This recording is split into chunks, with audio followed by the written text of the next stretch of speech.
Is your TV just watching, or is it a command center? Meet Kodi, the open-source software turning any device into a powerful entertainment hub.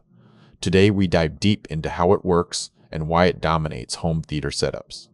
Originally created in 2002 as Xbox Media Player for the first-gen Xbox, this software evolved.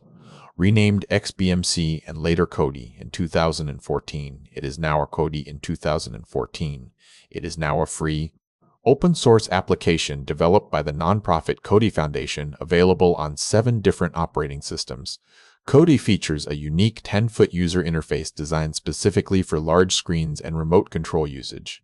It allows you to play almost any streaming media, including videos, music, and podcasts from the internet, as well as files stored locally or on your network. Its power lies in customization. You can change its appearance with skins and expand functionality using plugins that access services like Amazon Prime Video, Spotify, and YouTube, effectively making your device a gateway to the entire internet.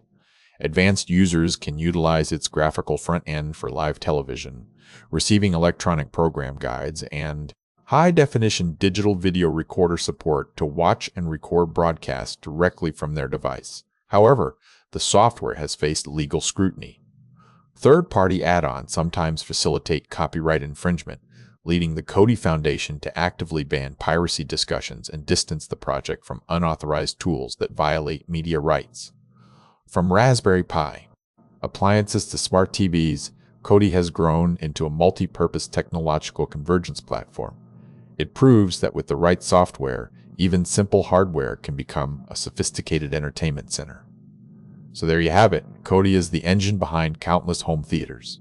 What kind of media do you stream most?